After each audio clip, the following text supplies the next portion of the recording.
In the marble corridors of Pinnacle Academy, where tuition costs more than most people's annual salary, 10-year-old Lucas Montgomery sat alone in the principal's office for the third time this month, his hands moving in precise patterns while chaos erupted around him. The school's most expensive behavioral specialists had tried everything: reward charts, sensory breaks, medication adjustments, but nothing could stop the meltdowns that sent other children running and teachers reaching for their phones.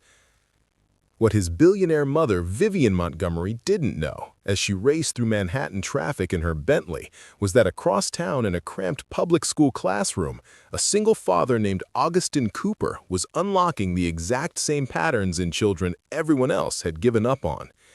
In 12 hours, these two worlds would collide in the most unexpected way, and nothing would ever be the same. Before we dive into this incredible journey, drop a comment and tell us where you're watching from. And if this story moves you the way it moved us, make sure you hit that subscribe button, because tomorrow we have something even more powerful waiting for you. The emergency call came at 2:47 p.m., just as Vivian Montgomery was closing a deal that would add another $50 million to her pharmaceutical empire. Her assistant's voice was tight with familiar tension. "Mrs. Montgomery, Pinnacle Academy needs you here immediately. There's been another incident with Lucas." Vivian's perfectly manicured fingers tightened around her phone as she stared out at the Manhattan skyline from her corner office on the 52nd floor of Montgomery Pharmaceuticals. Another incident. The euphemism that had become the soundtrack of her life ever since Lucas's autism diagnosis 3 years ago. She grabbed her coat and headed for the elevator, her Louboutin heels clicking against the polished floors with military precision. In the reflection of the elevator doors, she caught sight of herself, Vivian Montgomery, CEO of a company worth $2.3 billion, a woman who could solve any problem with enough money and determination, except one. The ride to Pinnacle Academy took 23 minutes through afternoon traffic. 23 minutes of Vivian's mind racing through the same questions that haunted her every day. How could someone who'd revolutionized autism-related pharmaceutical research be so helpless when it came to her own son?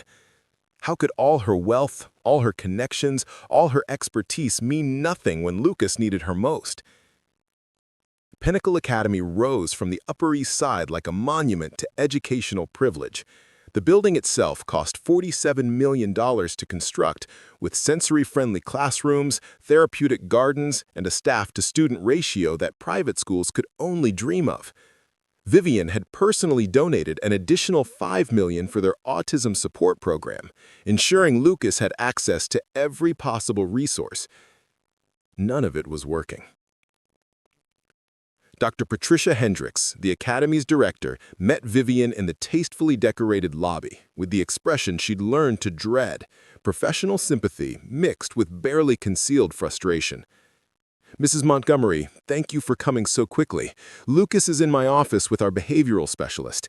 He's calm now, but—" Dr. Hendricks paused, choosing her words carefully. The episode was quite severe. It started during math class when the teacher introduced a new concept. Lucas became overwhelmed, and when another student tried to help, there was some physical contact. Vivian's heart sank. Physical contact, another euphemism in the growing list of ways people described her son's struggles without actually addressing them. They walked through hallways lined with artwork and achievement certificates, past classrooms where other children learned and laughed and connected with each other in ways that seemed impossible for Lucas. Through the window of Dr. Hendricks' office, Vivian could see her son sitting rigidly in a chair, his hands performing the same intricate finger movements that had fascinated and worried her since he was a toddler. "We have consulted with our team," Dr. Hendricks continued as they approached the door. "Dr. Stevens believes we might need to consider a more specialized environment, somewhere with even more intensive support." More specialized, more intensive. More euphemisms for the growing distance between Lucas and the world everyone else seemed to navigate so effortlessly. Lucas looked up when his mother entered, his dark eyes holding intelligence that everyone acknowledged but nobody seemed to be able to reach. At 10 years old, he could recite pi to 100 decimal places, could identify the molecular structure of compounds most adults had never heard of, could solve mathematical problems that belonged in high school textbooks. But he couldn't tell his classmates that their laughter felt like broken glass, couldn't explain that the fluorescent lights made his skin crawl, couldn't make them understand that his hands moved in patterns because the patterns were the only thing that made sense in a world that constantly shifted without warning. "Mom?"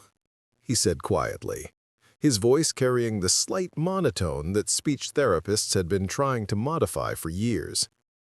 "The numbers were different today. Mrs. Franklin changed the sequence without telling us it would change."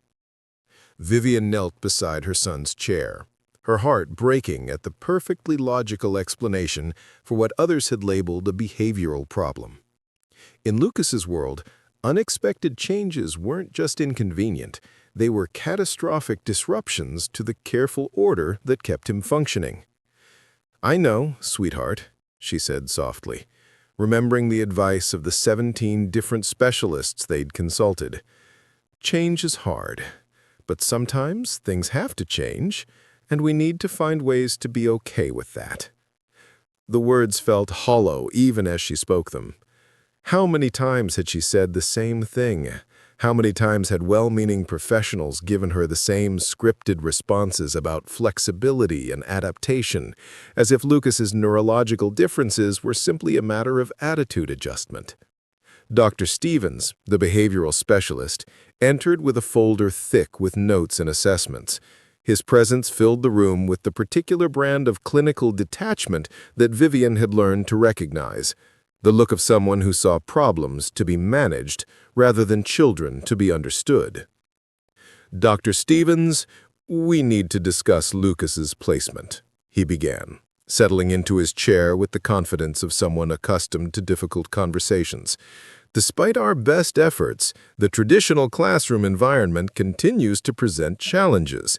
The other students are beginning to show signs of anxiety around Lucas's episodes, and frankly, we're running out of interventions." Running out of interventions. At a school that costs $60,000 a year, with specialists who charge $500 an hour, they were running out of ideas for a 10-year-old boy whose only crime was experiencing the world differently than his peers. "What are you suggesting?" Vivian asked, though she already knew the answer. She'd heard variations of it from 4 previous schools, each one concluding that Lucas was somehow too much, too intense, too different, too challenging for their programs to accommodate. "There's an excellent residential facility in Connecticut," Dr. Stevens continued, his tone suggesting he'd delivered this news many times before. "Willowbrook Institute specializes in high-functioning autism cases. They have a waiting list, but with your connections and Lucas's needs, a residential facility." Vivian felt the words hit her like physical blows. They wanted to send her son away, to admit that all her money and influence couldn't create a place where Lucas belonged in the world she inhabited. She looked at her son, still moving his hands in those precise patterns, and saw not a problem to be solved, but a brilliant child who'd been failed by every expert she'd hired to help him. Somewhere in the city, she knew there had to be someone who understood what she was missing, someone who could see Lucas the way she did, not as a collection of symptoms and deficits, but as a remarkable human being who just needed the right kind of guidance. What Vivian didn't know, as she held her son's hand in that sterile office surrounded by people who'd given up on him, was that 23 blocks away, in a classroom with peeling paint and outdated textbooks, Agustin Cooper was having the breakthrough with autistic children that would change everything. The intersection of their worlds was just hours away, and it would begin with the most ordinary moment imaginable, a chance encounter that would prove that sometimes the most profound solutions come from the most unexpected places. The flickering fluorescent light above classroom 203 at Roosevelt Elementary had been broken for 3 months, casting uneven shadows across the peeling linoleum floor where Agustin Cooper knelt beside 8-year-old Danny Martinez. While other teachers had given up on Danny after his third explosive meltdown, Agustin saw something they missed: the way the boy's eyes tracked mathematical patterns in the broken light's rhythm, the precise way his fingers tapped sequences that weren't random at all. "The light bothers you, doesn't it?" Agustin said quietly, his voice carrying the gentle authority of someone who understood that behavior was always communication, even when others couldn't decode the message. Roosevelt Elementary sat in the heart of Eastbrook, a neighborhood where dreams came with expiration dates and miracles were measured in small victories. The school's budget had been slashed 3 times in the past 5 years, leaving teachers like Agustin to work magic with outdated textbooks and broken equipment. His walls were covered with handmade visual schedules, sensory break cards, and behavioral support charts that he had crafted during sleepless nights in his studio apartment.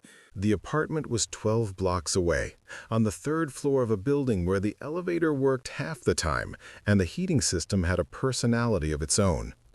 Agustin shared the space with his 5-year-old daughter, Elena, whose mother had decided that autism in the family was more burden than she could bear. The divorce papers still sat in a folder beside his lesson plans, a reminder of the life that had fallen apart when Elena received her diagnosis 18 months ago. But watching his daughter's brilliant mind work through puzzles that challenged adults twice her age had taught Agustin something that no education degree could provide. Autism wasn't a deficit to be corrected, but a different way of experiencing the world that deserved respect, understanding, and the right kind of support. "Mr. Cooper," Danny whispered, his voice barely audible above the classroom's ambient noise. "When the light flickers 7 times, then stops for 3 seconds, then flickers 4 times, it makes a pattern. 11 total, but nobody else sees it." Agustin smiled, recognizing the mathematical precision that others dismissed as distraction. "What if we found a way to use that pattern to help you learn multiplication? Would you like to try?" In the corner of the classroom, Maria Santos worked quietly at a desk covered with precisely arranged colored pencils. She'd been labeled severely autistic by the district psychologist, a designation that meant most teachers talked about her rather than to her. But Agustin had discovered that Maria's seemingly obsessive color arrangements were actually complex organizational systems that revealed extraordinary attention to detail and pattern recognition. "Maria," he called softly, holding up a math worksheet, "I need someone who understands color patterns to help me figure out how to make these number problems easier to see. Think you could take a look?" Maria's head lifted with interest, her fingers still moving through her color sequence, but her eyes focusing on the paper with sharp intelligence. This was Agustin's 3rd year working specifically with Roosevelt's small but growing population of autistic students. The district couldn't afford specialized programs, so these children were scattered throughout regular classrooms where overwhelmed teachers struggled to accommodate needs they didn't understand.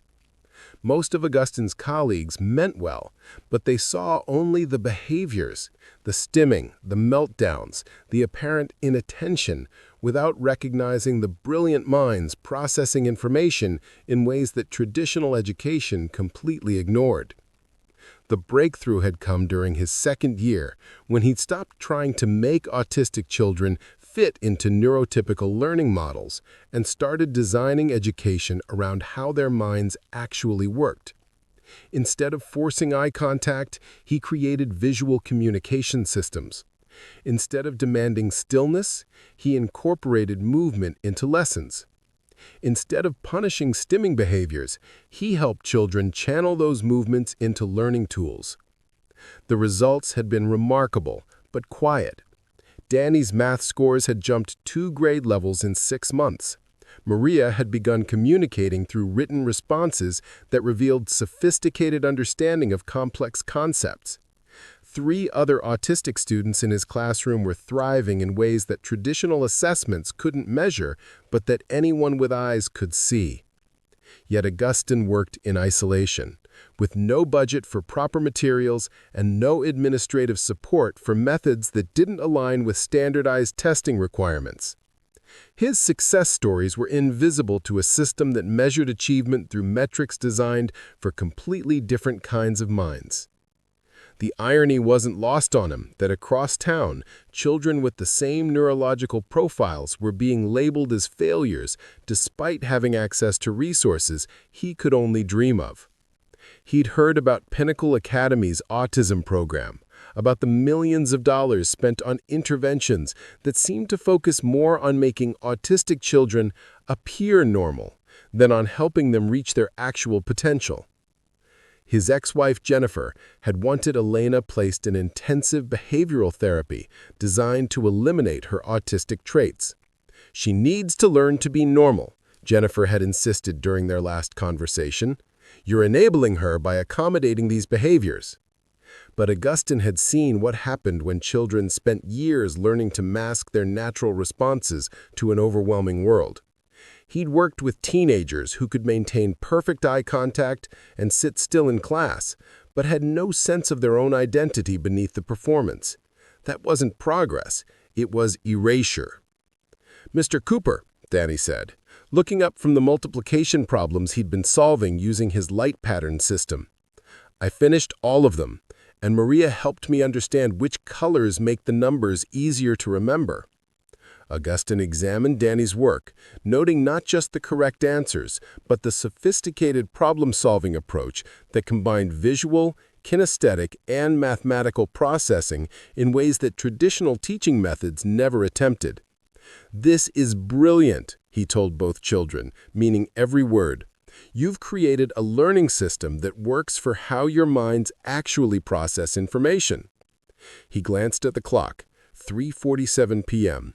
In 13 minutes, the school day would end, and these children would return to homes where their families loved them but struggled to understand them, to after-school programs that saw only their challenges, to a world that demanded conformity instead of celebrating difference. What Agustin didn't know, as he helped Danny and Maria pack up their precisely organized supplies, was that 23 blocks away, a billionaire pharmaceutical CEO was discovering that all her money and influence couldn't solve what he addressed every day with creativity, patience, and genuine understanding. In less than 24 hours, their worlds would intersect in the most unexpected way, and everything both of them thought they knew about autism, education, and the power of seeing children for who they truly were would be forever changed. Dr. Rebecca Harrison had built her reputation as the nation's leading pediatric autism specialist on a foundation of clinical detachment and measurable outcomes. Her practice occupied an entire floor of the prestigious Manhattan Medical Center, where desperate parents paid premium rates for her evidence-based interventions and behavior modification protocols. At 46, she commanded speaking fees that rivaled Fortune 500 CEOs and maintained a waiting list longer than most Ivy League universities. Her office walls displayed certificates from Harvard Medical School, testimonials from grateful families, and photos with influential politicians who'd endorsed her research on autism treatment. What they didn't show were the children who'd learned to suppress their natural responses so completely that they'd lost touch with their authentic selves, or the families who'd spent years in therapy trying to make their loved ones indistinguishable from their neurotypical peers. "Mrs. Montgomery," Dr. Harrison said, settling into her leather chair across from Vivian in the conference room adjacent to her office. "I've reviewed Lucas's files from Pinnacle Academy, and I believe we're dealing with a case that requires intensive intervention. The behavioral escalations suggest his current support system isn't addressing the underlying issues."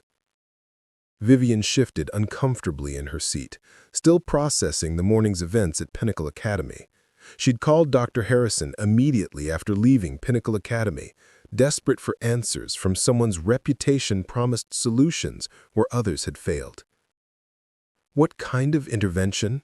Vivian asked, though she suspected she already knew the direction this conversation would take.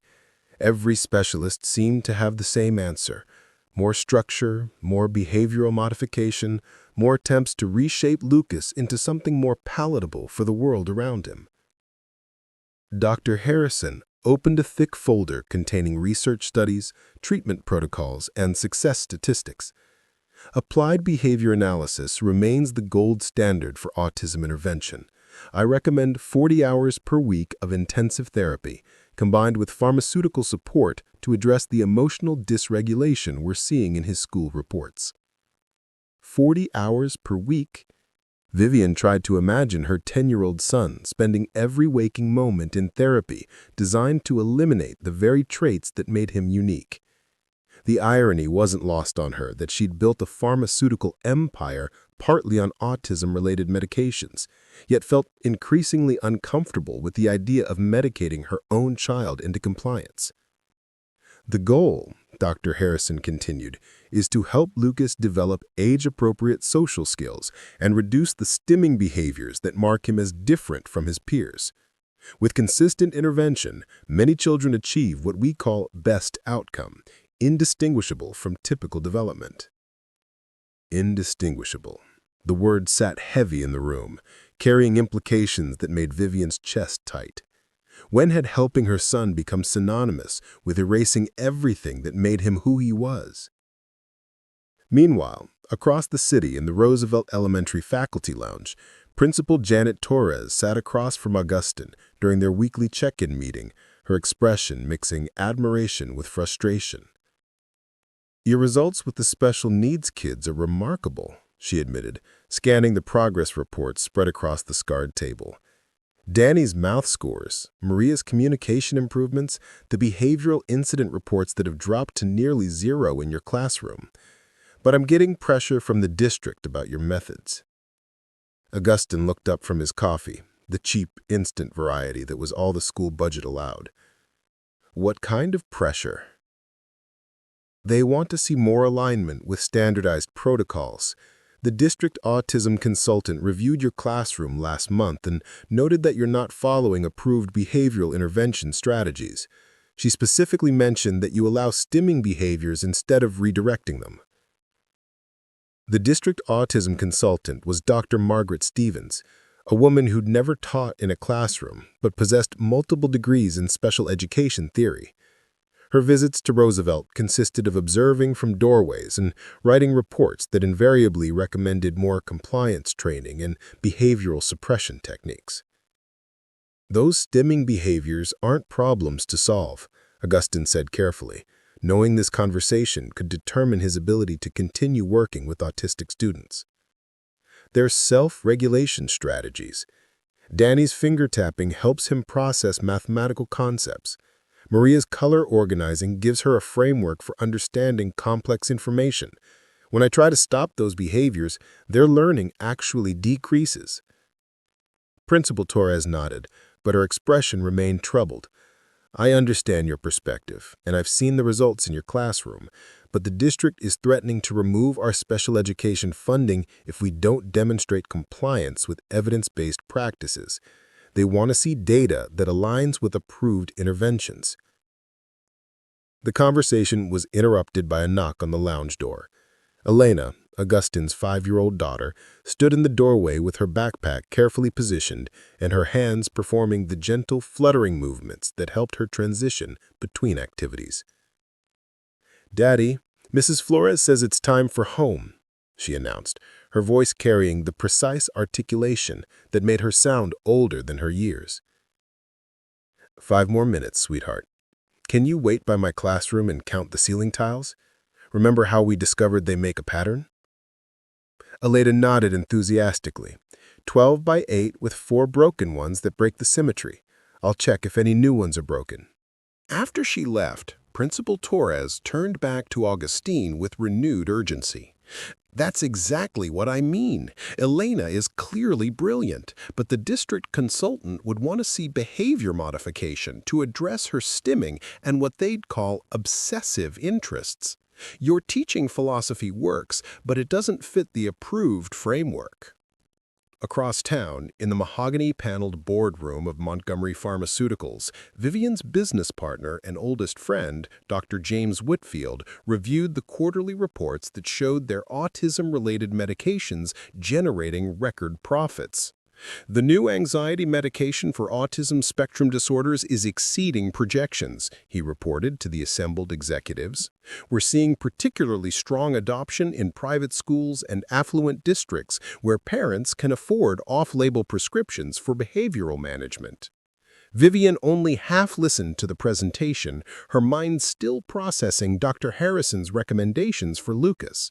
The medications they were discussing, medications her company manufactured, were being prescribed to children whose only crime was experiencing the world differently than their peers. "Vivian," James's voice brought her back to the present, "the FDA wants to expand our clinical trials for pediatric applications. It could triple our market share in the autism pharmaceutical space." She looked around the table at executives celebrating the profit potential in medicating children into compliance and felt a growing disconnect between her professional success and her personal values. Her pharmaceutical empire was built on the same premise as Dr. Harrison's practice, that autism was a problem to be solved rather than a difference to be understood. After the meeting, James lingered in the boardroom, his expression concerned. "You've seemed distracted lately. Everything okay with Lucas?" Vivian stared out the window at the city below, thinking about her son's precise hand movements and extraordinary mathematical mind. "I'm starting to wonder if we're approaching this all wrong. What if, instead of trying to fix these kids, we figured out how to teach the world to understand them?" James looked genuinely puzzled. "But that's not realistic. These children need to function in society as it exists, not as we wish it could be. The medications help them adapt to normal social expectations." Normal social expectations. Another phrase that carried more weight than it should, implying that there was only one acceptable way to exist in the world. That evening, as Augustine helped Elena with her bedtime routine, a carefully choreographed sequence that included arranging her stuffed animals in size order and checking that her nightlight created exactly the right pattern on the ceiling, he thought about the impossible position he found himself in. His methods worked, but they threatened funding that kept programs running. His daughter thrived when her autism was accommodated, but the system demanded she learn to suppress her natural responses. 23 blocks away, Vivian sat in Lucas's room, watching him arrange his collection of prime number cards in patterns that revealed mathematical relationships most adults couldn't comprehend. The specialists wanted to redirect this obsessive behavior, but she was beginning to see it as evidence of a remarkable mind that processed information in ways that traditional education completely ignored. Neither parent knew that in less than 18 hours, a chance encounter would bring together their separate struggles and reveal that the solution they'd been seeking existed not in expensive interventions or pharmaceutical treatments, but in the simple recognition that autism wasn't a problem to be solved, it was a different way of being brilliant that deserved understanding, respect, and the right kind of support. The collision of their worlds would begin with the most ordinary moment imaginable, and it would change everything both of them thought they knew about helping children reach their extraordinary potential. The Central Library on Fifth Avenue had always been Lucas Montgomery's sanctuary, a place where his love of patterns and numbers was welcomed rather than pathologized. While other 10-year-olds spent Saturday afternoons at birthday parties or soccer games, Lucas preferred the mathematics section on the third floor, where he could trace geometric sequences in architectural details and lose himself in books that challenged minds twice his age. Vivian had brought him here after another sleepless night spent researching alternatives to Dr. Harrison's intensive intervention program. The library offered something their penthouse apartment couldn't: anonymity. Here, Lucas could stim freely without security guards reporting to building management, could speak in his precise formal tone without other residents commenting on his unusual communication style. "Mom," Lucas said, his fingers moving through their familiar pattern as he arranged number theory textbooks in ascending order of complexity. "The Fibonacci sequence appears in 73% of the architectural elements in this reading room. Would you like to see the mathematical proof?" Vivian watched her son's face light up with genuine enthusiasm, something she rarely saw in any therapeutic settings they'd tried. "I'd love to see it, sweetheart, but maybe we could explore quietly since we're in a library."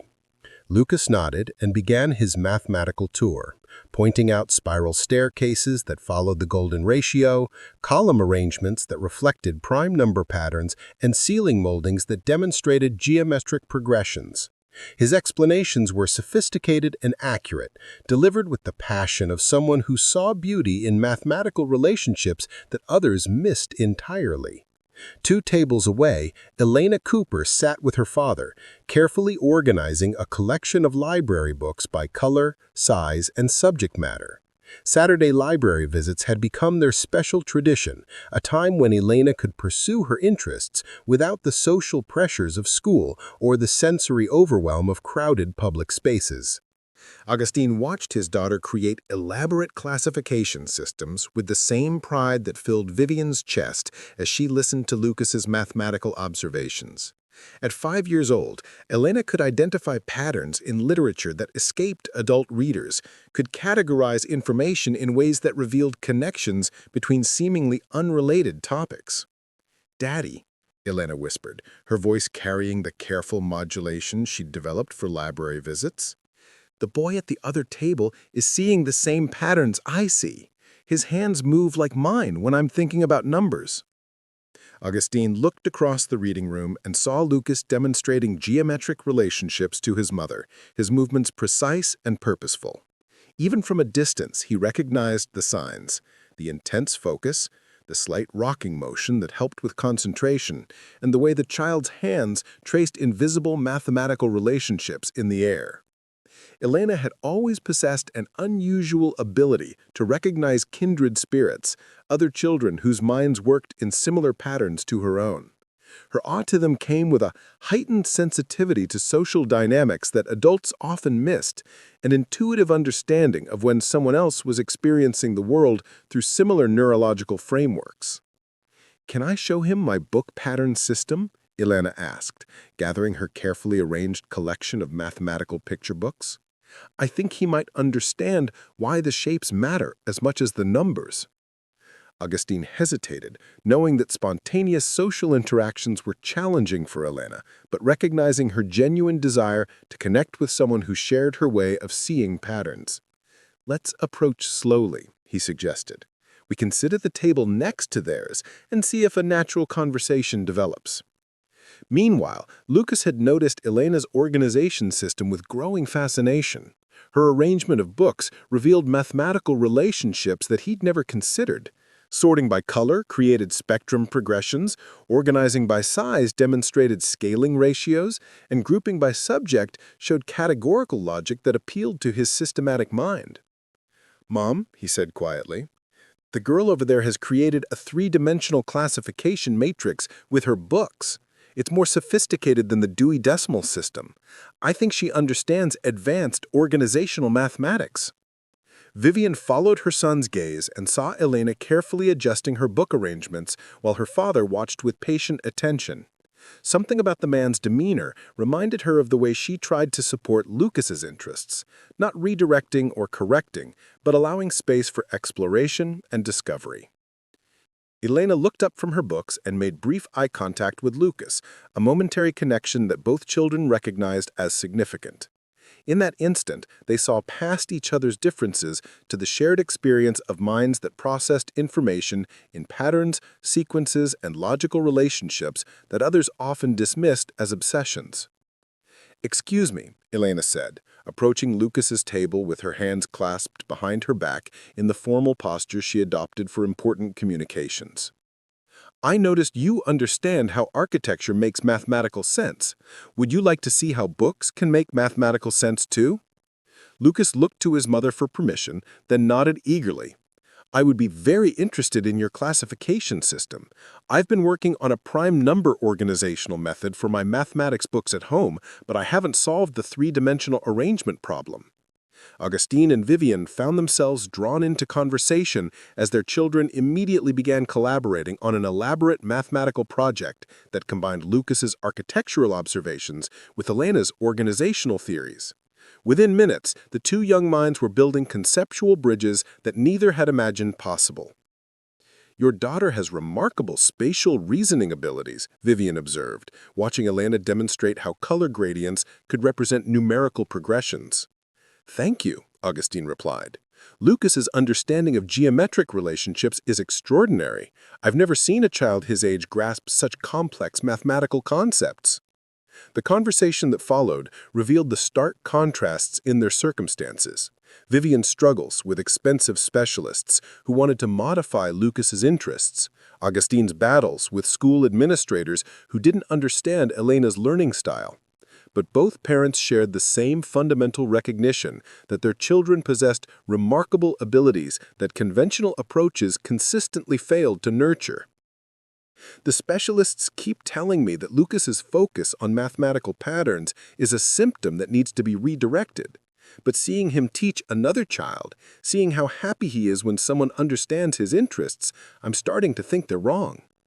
Agustin nodded, recognizing the familiar conflict between professional recommendations and parental instincts. Elena's teachers want her to stop organizing everything by patterns. They call it repetitive behavior that prevents social interaction. But watching her connect with Lucas through shared interests, maybe the problem isn't with their behaviors. Maybe it's with our expectations.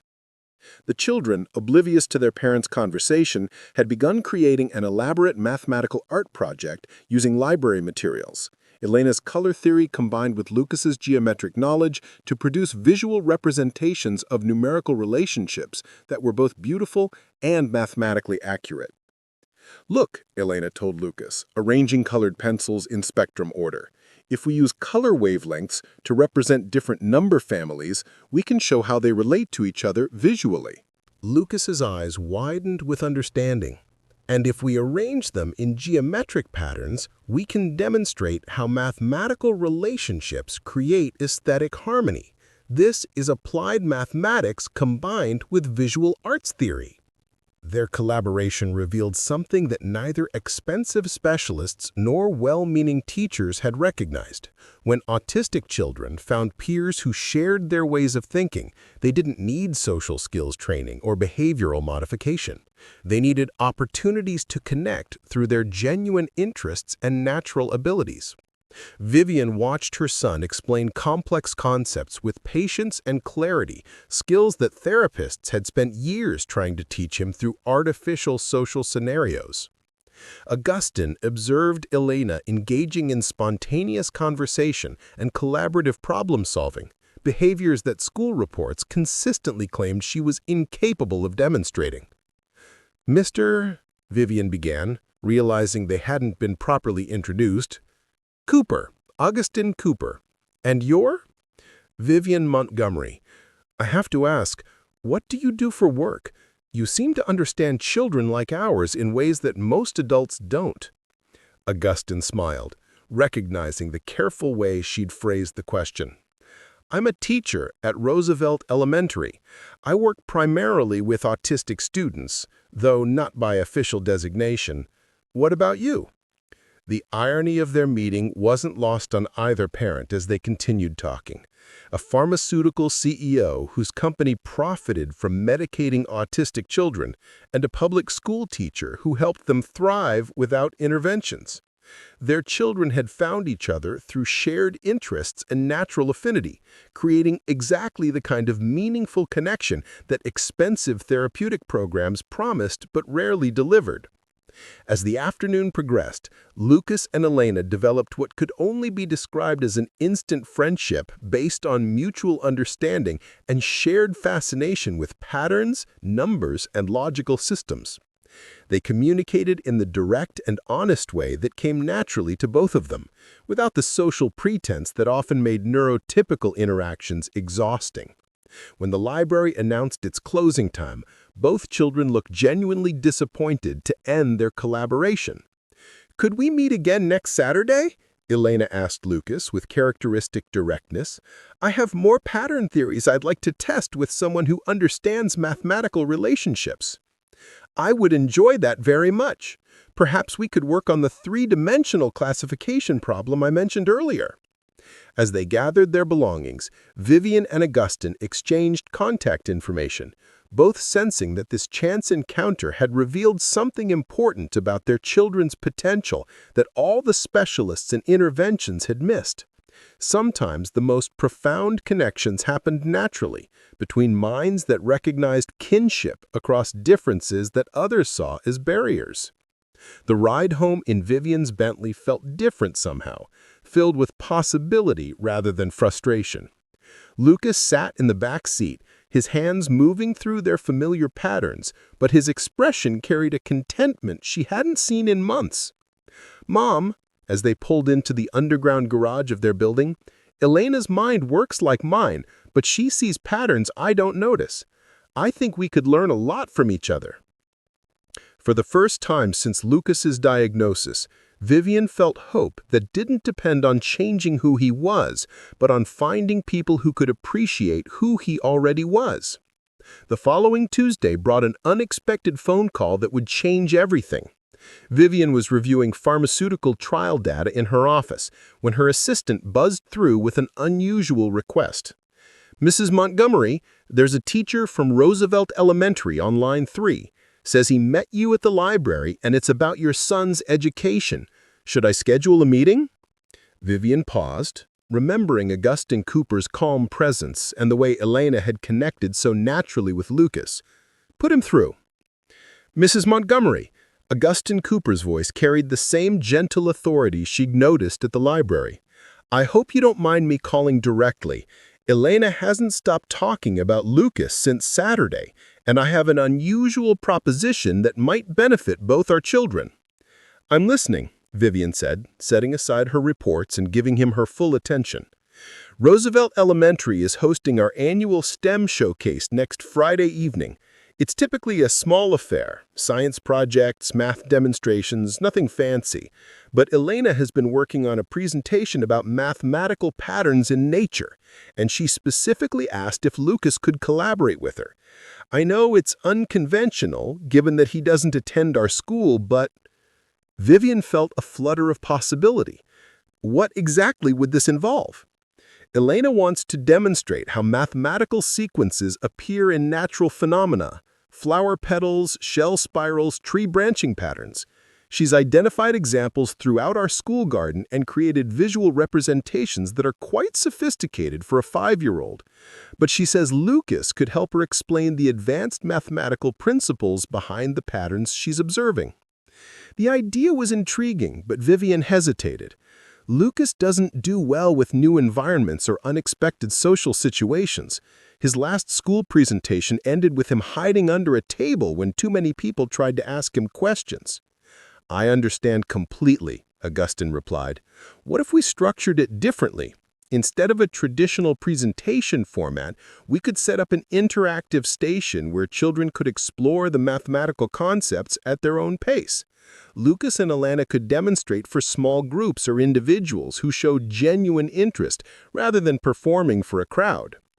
Vivian found herself considering the possibility seriously. How would you handle the sensory aspects?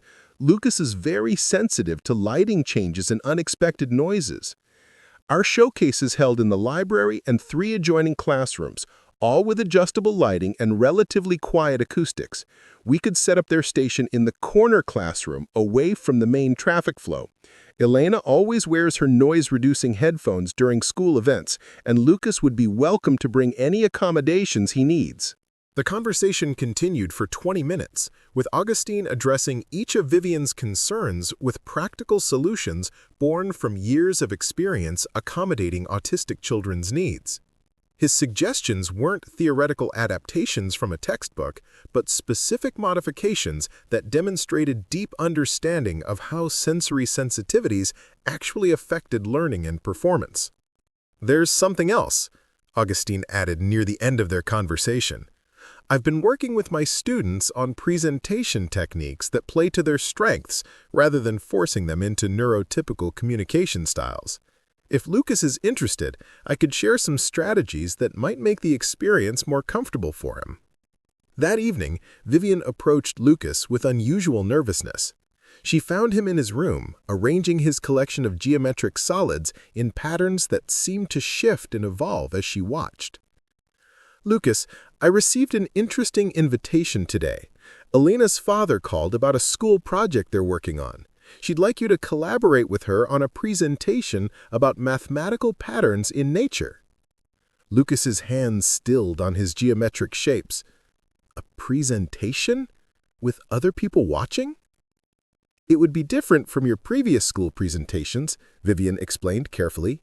"Mr. Cooper suggested setting up an interactive station where you and Elena could share your knowledge with people who are genuinely interested, rather than presenting to a large group all at once."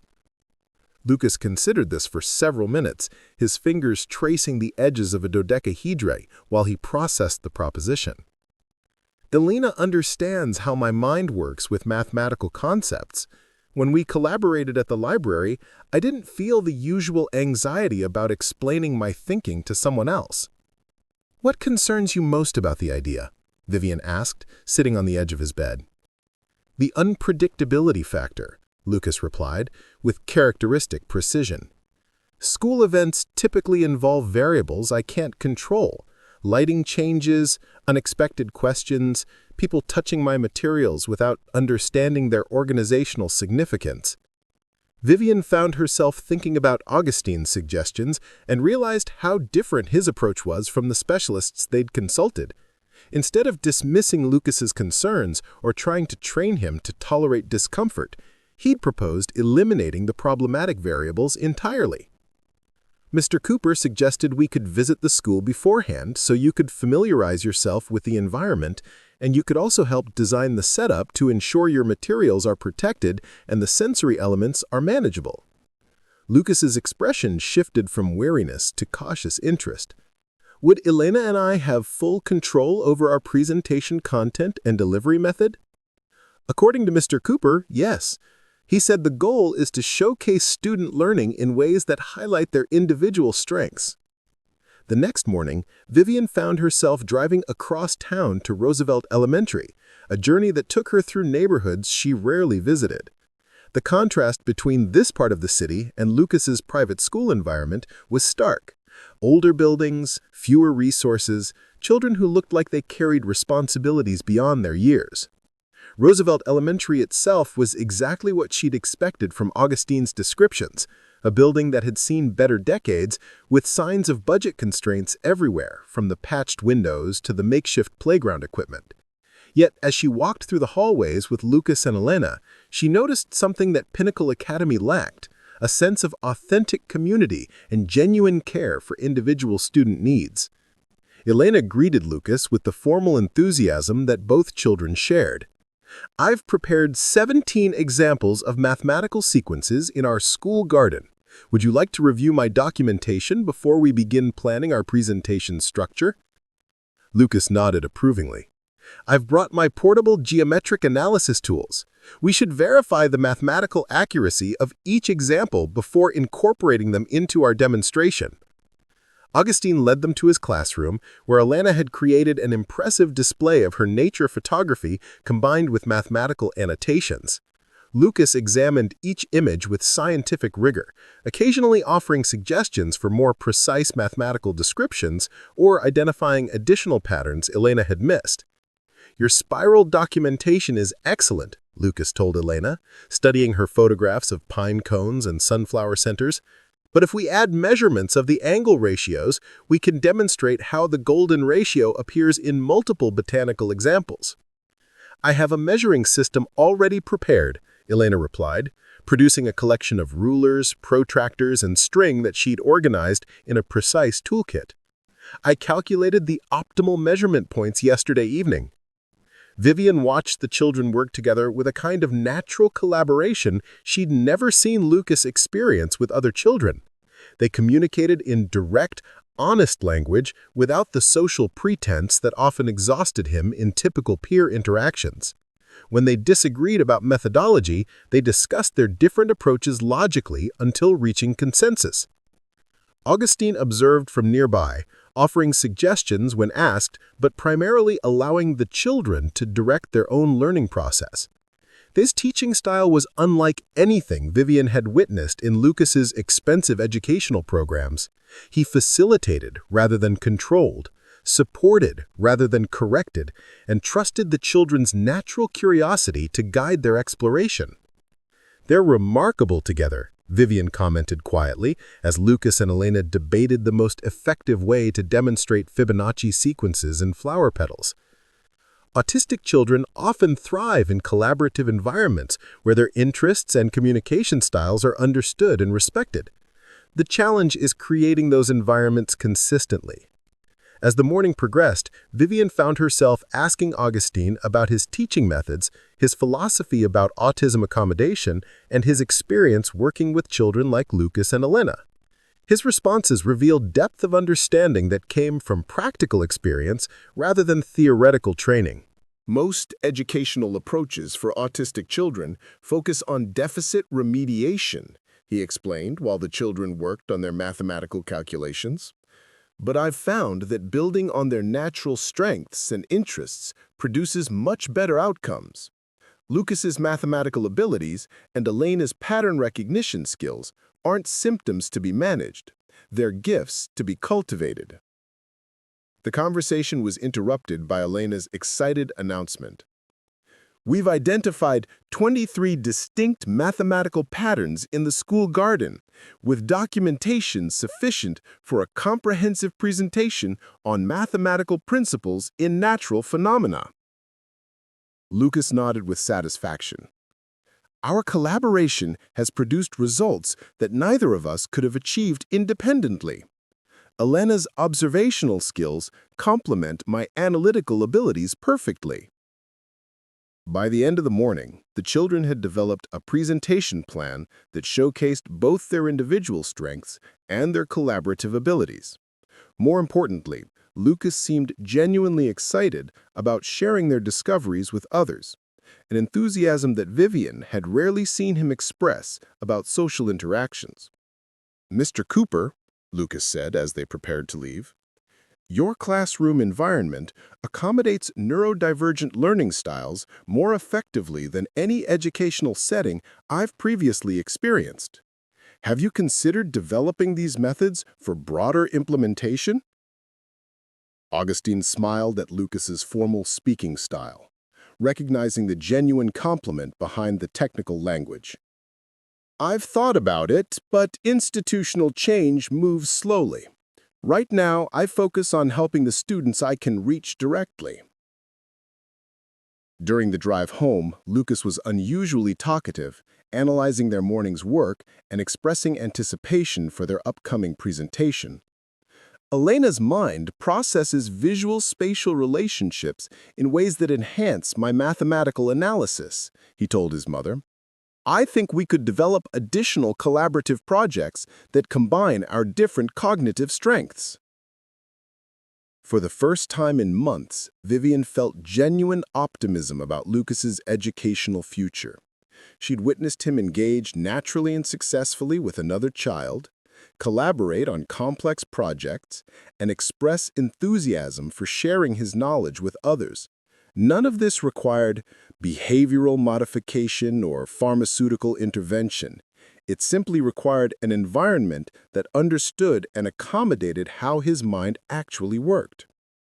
That evening, she found herself questioning everything she thought she knew about autism, education, and what her son needed to thrive. The contrast between Lucas's experience at Roosevelt Elementary and his struggles at Pinnacle Academy was too significant to ignore. Perhaps the solution wasn't changing Lucas to fit the world, but finding the right world to fit Lucas. The STEM showcase at Roosevelt Elementary exceeded everyone's expectations, but none more than Vivian's. Standing in the corner of the library, she watched Lucas explain the mathematical principles behind pine cone spirals to a group of fascinated third graders, his voice steady and confident in ways she'd never witnessed during his expensive therapy sessions.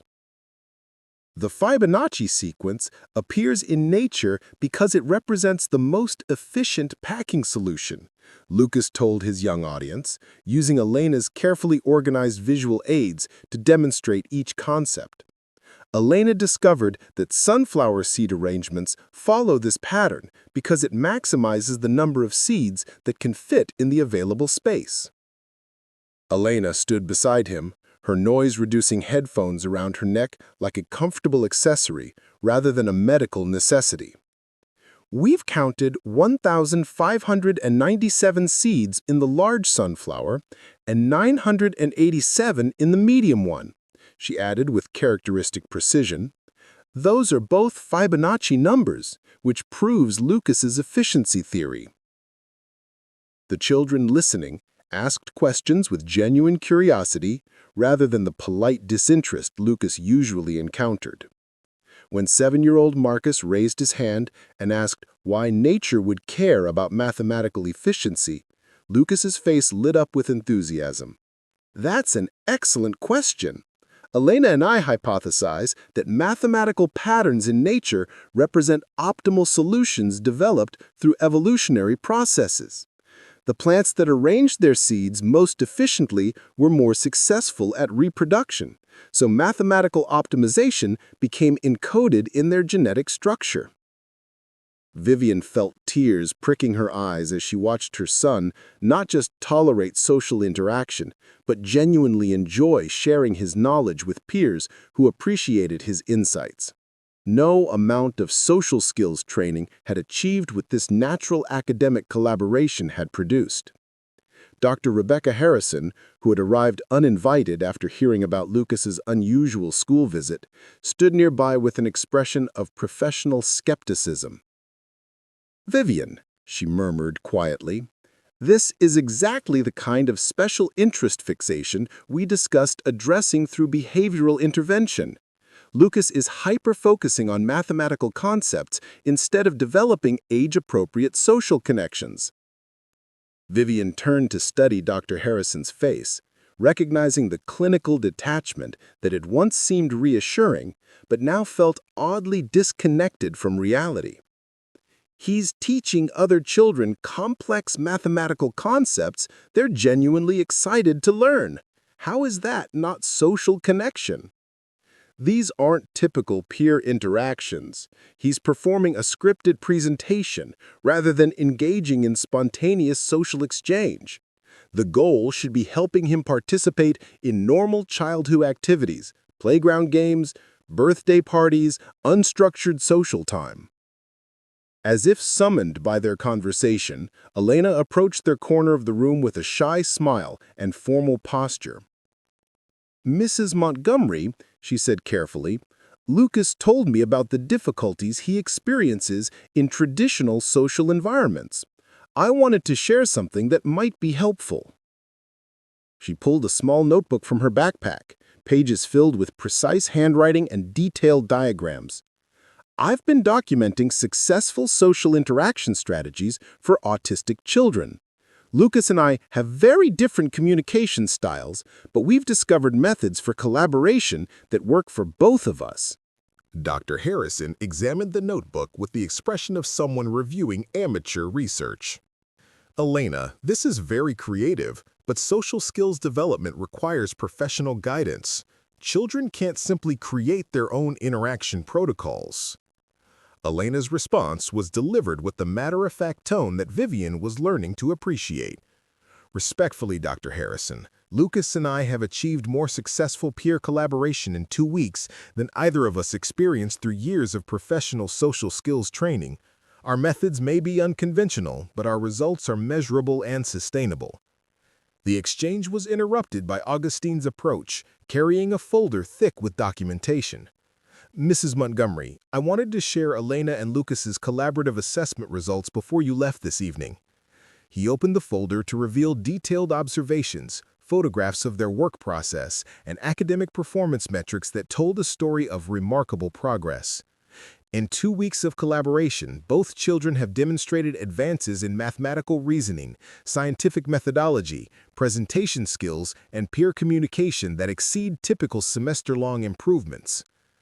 Dr. Harrison glanced at the documentation dismissively. Mr. Cooper, while I appreciate your enthusiasm, these children require evidence-based interventions delivered by licensed professionals. This kind of unstructured accommodation actually reinforces their autistic behaviors rather than helping them develop neurotypical social skills. Augustine's response was delivered with the patient authority of someone accustomed to defending his methods. Dr. Harrison, with respect, I've seen the outcomes of interventions focused on eliminating autistic behaviors. These children don't need to become neurotypical. They need environments where their authentic selves are understood and supported.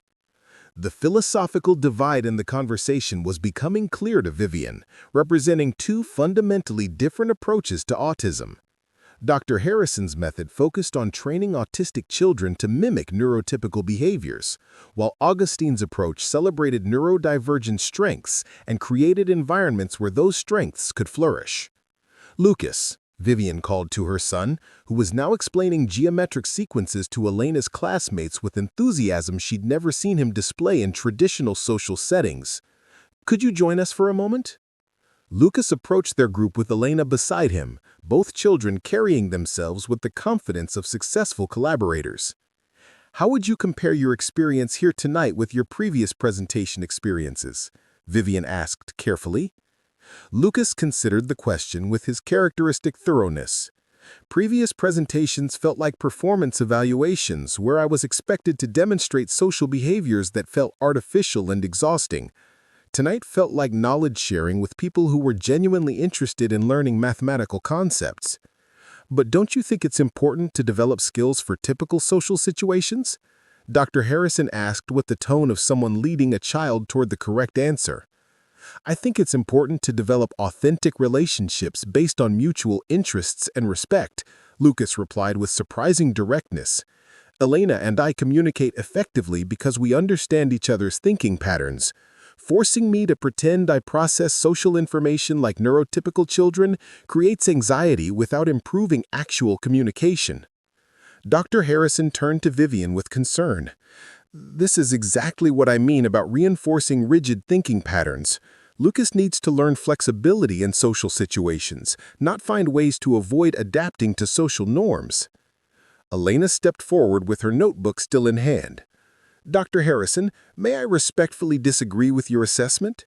Lucas demonstrates significant social flexibility when he's in environments that accommodate his neurological differences. The rigidity appears only when he's forced to suppress his natural processing methods. The 5-year-old's sophisticated analysis left Dr. Harrison momentarily speechless, while Vivian felt a growing sense of clarity about the choice she was facing.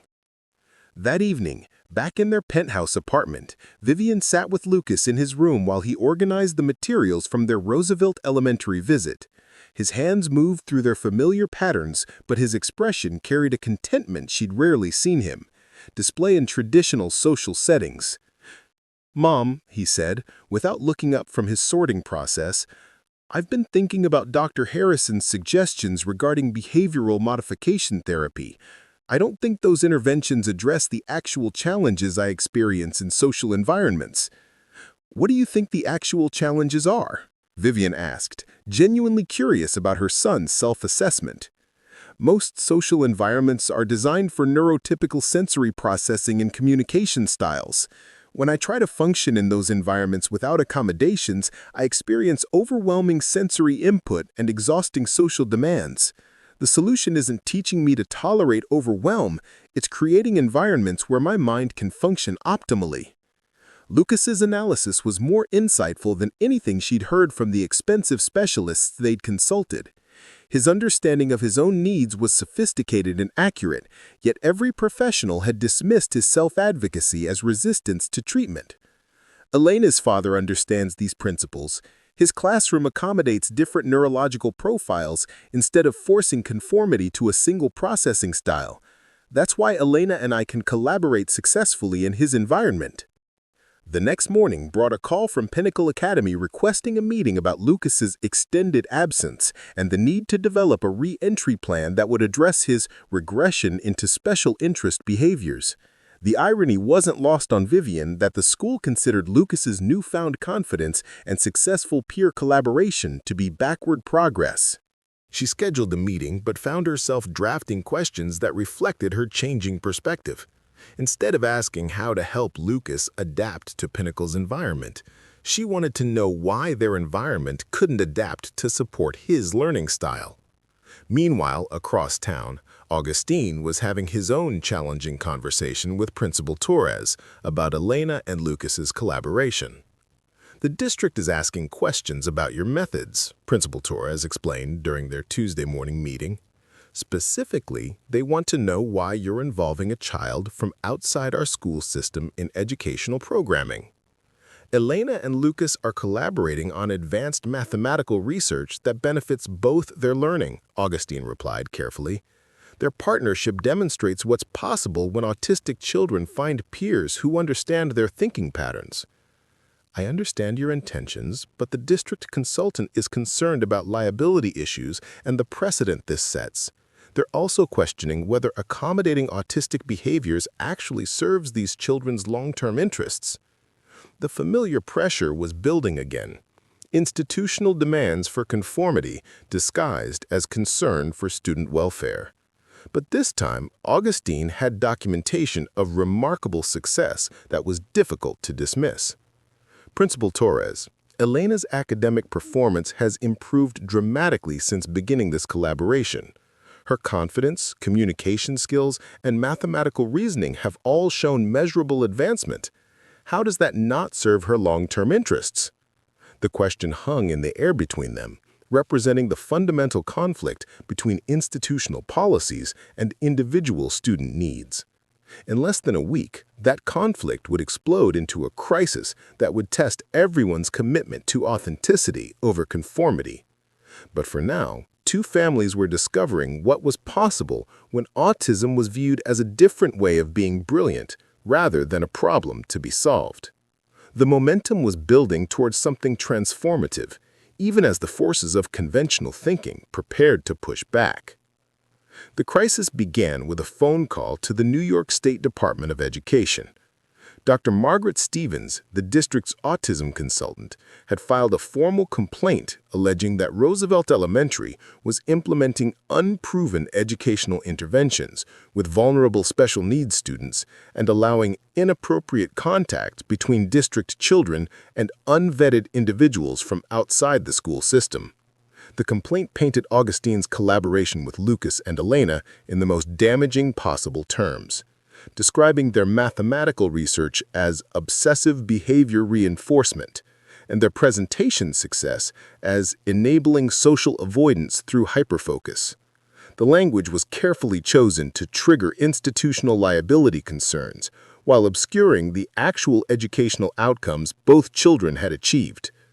Within 48 hours, the fallout cascaded through both families' worlds with devastating efficiency.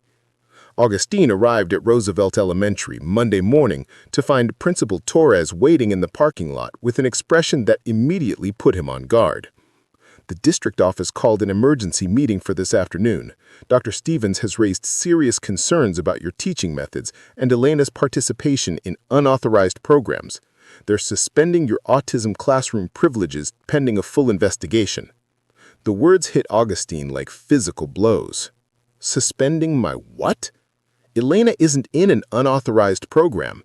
She's collaborating with a peer on academic research that's documented to be beneficial for both children. The district sees it differently. They're questioning your credentials to work with special needs students, your decision to involve an outside child in school programming, and whether your methods constitute appropriate educational practice. Principal Torres's voice carried the exhaustion of someone caught between supporting her teachers and protecting her job. "I'm sorry, Agustin, but I fought for you, but the pressure is coming from above my authority level." Meanwhile, across town, Vivian was facing her own institutional assault. Dr. Harrison had scheduled an urgent consultation that morning, armed with reports from unnamed educational professionals who had witnessed Lucas's presentation at Roosevelt Elementary. Vivian, I'm deeply concerned about the regression we're seeing in Lucas's treatment progress. These images show him engaging in exactly the kind of special interest fixation behaviors we've been working to modify.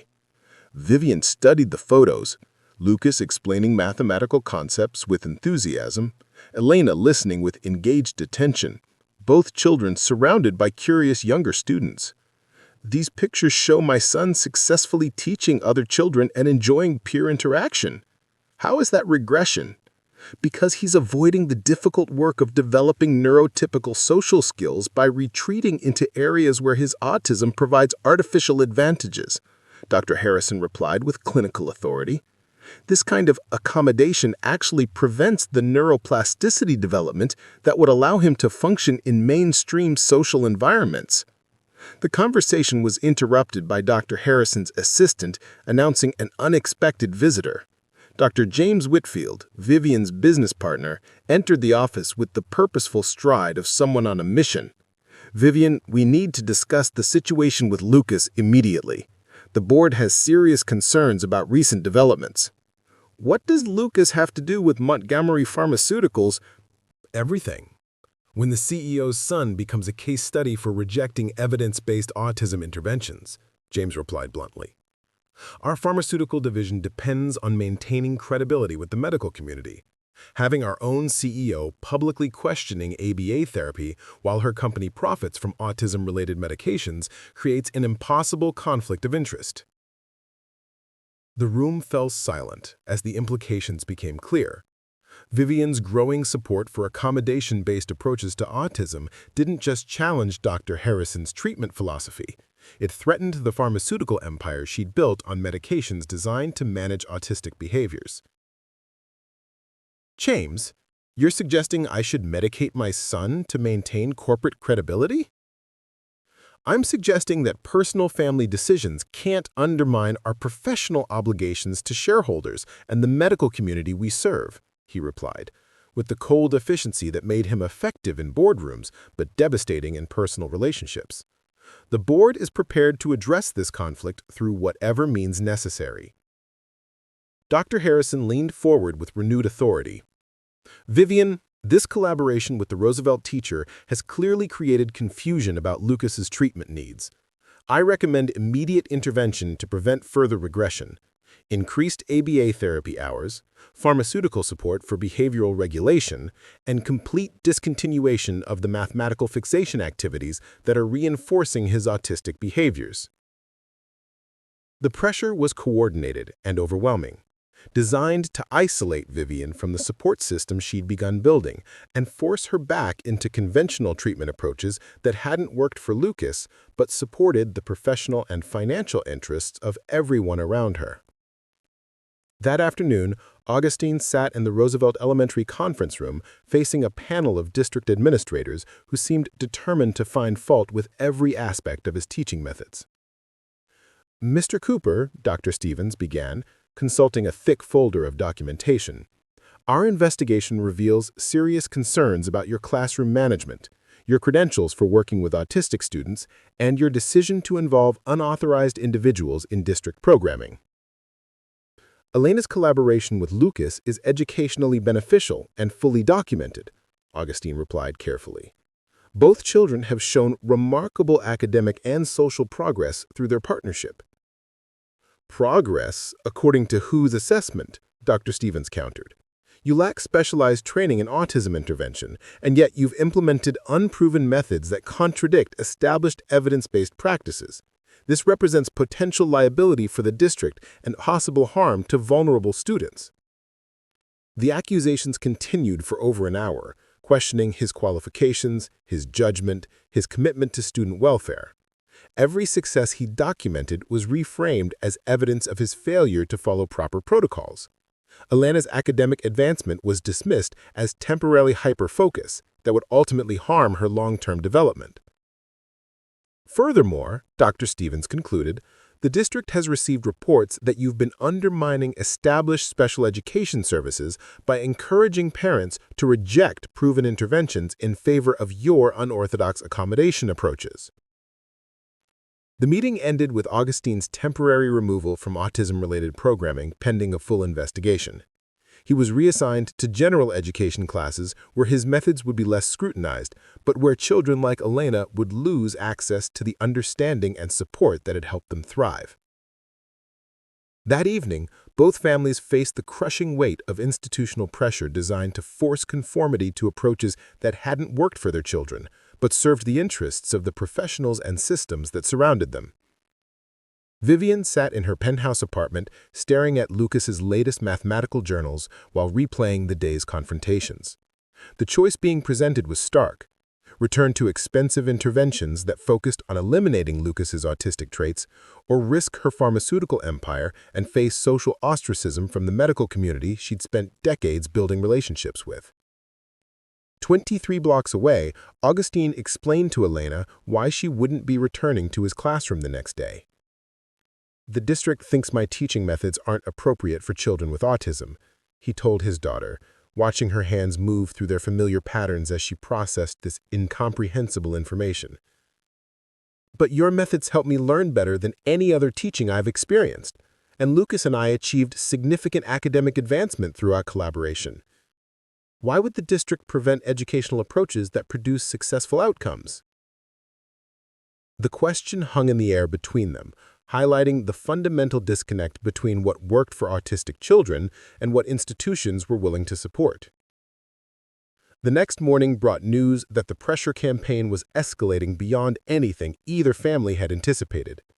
Dr. Harrison had contacted Child Protective Services with concerns about educational neglect regarding Lucas's treatment. The district had filed formal complaints about Augustin's teaching methods with the state education department. Montgomery Pharmaceuticals' board had scheduled an emergency meeting to address the conflict of interest created by Vivian's public questioning of autism interventions. The message was clear: conform to conventional approaches or face the full weight of institutional power designed to protect established interests rather than support individual children's needs. But resistance was building too. Elena had begun documenting the academic regression she experienced when forced back into conventional classroom programming. Lucas was keeping detailed records of his anxiety levels and social functioning under different educational approaches. Both children were generating evidence that accommodation worked better than modification, even as the adults around them insisted otherwise. The battle lines were drawn between authenticity and conformity, between what worked for individual children and what served institutional interests. The crisis that would test everyone's commitment to their principles was about to reach its breaking point. In less than 48 hours, both families would face choices that would determine not just their children's educational futures, but their willingness to fight systems that demanded conformity over understanding, compliance over accommodation, and institutional comfort over individual flourishing. The storm was building, and there would be no middle ground in the conflict to come. The emergency board meeting at Montgomery Pharmaceuticals was scheduled for Thursday morning, giving Vivian less than 12 hours to decide between her son's well-being and the empire she'd spent 15 years building. The boardroom on the 47th floor had witnessed countless high-stakes decisions, but none that cut so deeply into the intersection of personal values and professional survival. James Whitfield had orchestrated the meeting with surgical precision, assembling board members who understood the financial implications of their CEO publicly questioning the very medical interventions their company profited from. The agenda was deceptively simple: address the leadership crisis created by Vivian's inconsistent messaging regarding autism treatment protocols. "Ladies and gentlemen," James began as Vivian took her seat at the head of the conference table, "we're facing a situation that threatens our credibility with medical professionals, our relationships with healthcare institutions, and our fiduciary responsibility to shareholders." The presentation that followed was devastating in its thoroughness. social media posts questioning ABA therapy, Lucas's participation in alternative education approaches that contradicted Montgomery Pharmaceuticals' research partnerships, Vivian's consultation with a public school teacher whose methods directly challenged evidence-based interventions the company supported through grant funding. Our pharmaceutical division's autism-related medications generated $347 million in revenue last year, board member Patricia Walsh noted, consulting financial projections on her tablet. That market depends on maintaining physician confidence in behavioral modification approaches that require pharmaceutical support. Vivian's public questioning of these interventions could devastate our position in the sector. The irony was suffocating. Vivian had built Montgomery Pharmaceuticals partly on medications designed to help autistic children manage anxiety and behavioral challenges. Yet watching Lucas thrive through accommodation rather than medication had revealed the limitations of pharmaceutical solutions. Her professional success was directly tied to approaches that hadn't worked for her own son. "The board requires clarification of your position," James continued, his tone carrying the weight of ultimatum disguised as inquiry. "Will Montgomery Pharmaceuticals continue to support evidence-based autism interventions, or will our leadership promote unproven alternative approaches that contradict medical consensus?" Meanwhile, 23 blocks away, Agustin faced his own moment of truth in the Roosevelt Elementary Principal's office. The state education department's investigation had moved with unprecedented speed, producing a preliminary report that questioned not just his teaching methods, but his fitness to work with vulnerable populations. "Agustin," Principal Torres said, sliding the official document across her desk, "they're recommending permanent removal from special education programming and mandatory retraining in approved intervention methods. The alternative is termination for failure to follow district protocols." The report painted his accommodation-based teaching philosophy as dangerous deviation from established practice. Elena's academic success was reframed as temporary hyperfocus that would ultimately harm her development. His collaboration with Lucas was characterized as unprofessional boundary violation that exposed the district to liability. Furthermore, Principal Torres continued, with obvious discomfort, "the district is requiring all parents of autistic students to sign new consent forms acknowledging that accommodation-based approaches are experimental and potentially harmful. Any teacher found promoting these methods will face disciplinary action." The message was clear: conform to behavioral modification protocols or lose the ability to help autistic children entirely. Agustin's years of experience, his documented successes, his deep understanding of neurodivergent learning styles meant nothing compared to institutional demands for compliance with approved methods. The crisis deepened when Elena entered the office during her lunch break, her hands moving through familiar patterns that indicated high stress levels. "Daddy," she said, quietly, "Mrs. Peterson says I can't organize my materials by color anymore because it reinforces obsessive behaviors. She took away my sorting system and told me to use the same organization method as the other children." Agustin felt his heart break watching his daughter describe the systematic dismantling of accommodations that helped her function successfully. The 5-year-old who had collaborated brilliantly with Lucas on complex mathematical concepts was being forced to suppress the very traits that made her exceptional. "Mrs. Peterson also said I can't talk about mathematical patterns anymore because it's not age-appropriate social conversation. But mathematical patterns are interesting to me, and Lucas understands why they're important." The conversation was interrupted by a phone call that would escalate the crisis beyond anything either family had imagined. Dr. Rebecca Harrison was on the line, her voice tight with professional authority. "Mr. Cooper, I'm calling to inform you that I have filed a formal report with Child Protective Services regarding Elena's educational needs. Your refusal to provide appropriate behavioral intervention constitutes educational neglect that could impact her long-term development." The accusation hung in the air like poison. Agustin's advocacy for his daughter's learning style was being weaponized against him, transformed into evidence of parental failure by professionals who had never witnessed Elena's actual capabilities.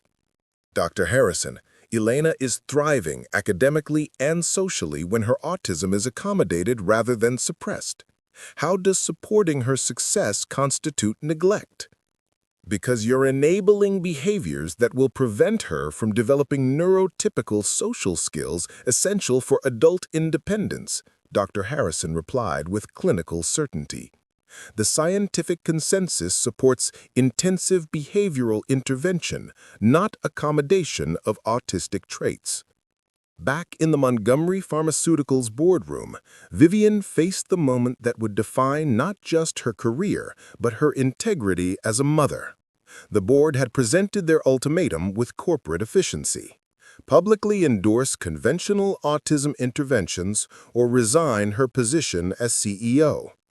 "You have until close of business today to decide," James announced, gathering his presentation materials. "Either Montgomery Pharmaceuticals maintains its commitment to evidence-based autism treatment, or we find leadership that will." Vivian stared out the conference room windows at the city below, thinking about Lucas's joy when teaching mathematical concepts to younger children, his confidence when collaborating with Elena, his anxiety when forced into environments that demanded neurotypical behavior. The choice wasn't really between her career and her son. It was between authenticity and institutional approval, between what worked and what was profitable. "I need to ask you all a question," Vivian said, her voice carrying a steadiness that surprised even her. "How many of you have actually observed the autism interventions we're discussing? How many have watched children like Lucas experience these treatments?" The room fell silent, board members exchanging uncomfortable glances. "Because I've spent 3 years watching my brilliant son be pathologized by specialists who see his gifts as symptoms to be eliminated. I've paid hundreds of thousands of dollars for interventions that made him anxious and withdrawn, and I've recently seen him thrive in environments that accommodate rather than suppress his neurological differences." Patricia Walsh leaned forward with obvious impatience. "Vivian, your personal experiences can't override scientific consensus and fiduciary responsibility. The board needs a decision based on business considerations, not emotional attachment." The dismissal of her maternal insights as emotional attachment crystallized everything wrong with institutional approaches to autism. The professionals making decisions about autistic children's lives had never lived with the daily reality of supporting neurodivergent development, yet they considered themselves more qualified than parents who witnessed their children's actual needs. That afternoon, as both families faced impossible choices between conformity and authenticity, Lucas and Elena were creating their own response to the crisis. Using Elena's documentation methods and Lucas's analytical skills, they had compiled evidence of their academic and social progress under accommodation-based approaches, compared to their regression under conventional interventions. Their data was comprehensive and damning. Standardized test scores, behavioral incident reports, self-assessment questionnaires, and detailed observations of their learning processes under different educational philosophies. The evidence clearly demonstrated that accommodation produced better outcomes than modification, yet every adult institution was demanding the opposite approach. "Elena," Lucas said, as they organized their research in the Roosevelt Elementary Library, "the adults are making decisions based on institutional interests rather than educational evidence. Our data contradicts their policy positions."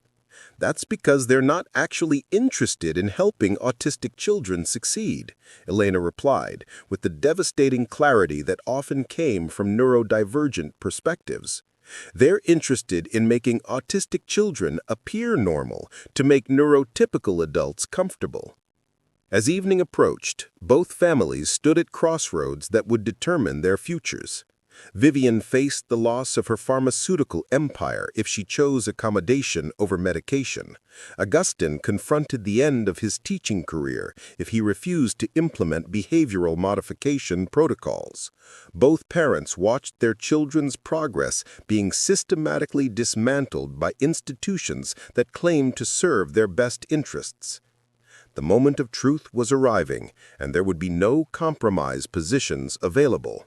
They would have to choose between protecting their professional lives and protecting their children's authentic development, between institutional approval and individual integrity. The collision between two fundamentally different philosophies of autism support was about to reach its breaking point, and the decisions made in the next 24 hours would determine whether understanding or conformity would shape these children's futures. Friday morning arrived with the weight of irreversible decisions hanging over both families. Vivian stood in her home office at 5:47 a.m., drafting two different letters, one accepting the board's demands and endorsing conventional autism interventions, the other resigning from Montgomery Pharmaceuticals to protect her son's right to authentic development. The choice had crystallized during a sleepless night spent watching Lucas arrange his mathematical journals in patterns that revealed the sophisticated organization thinking specialists wanted to eliminate.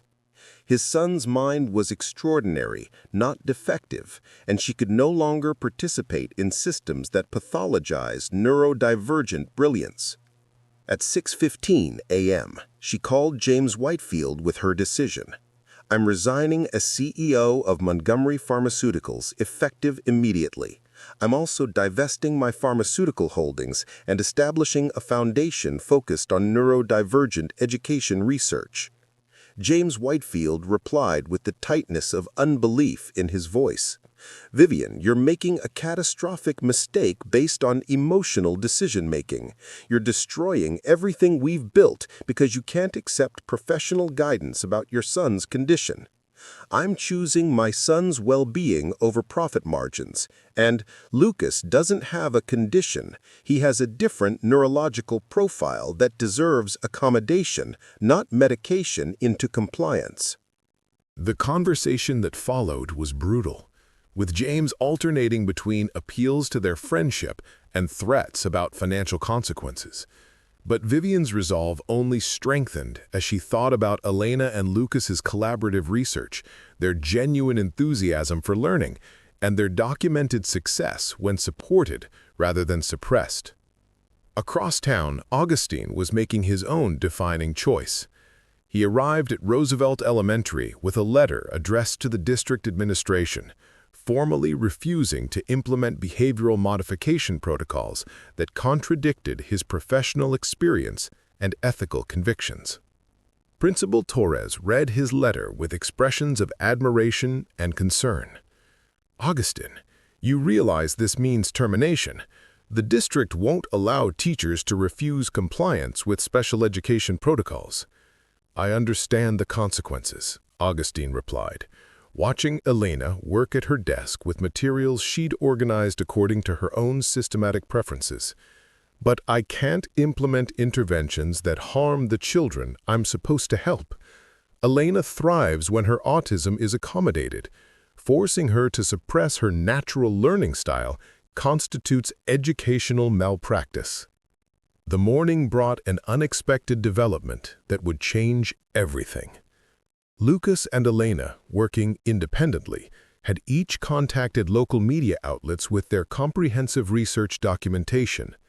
Their story, brilliant autistic children thriving through accommodation but threatened by institutional demands for conformity, captured public attention in ways neither family had anticipated.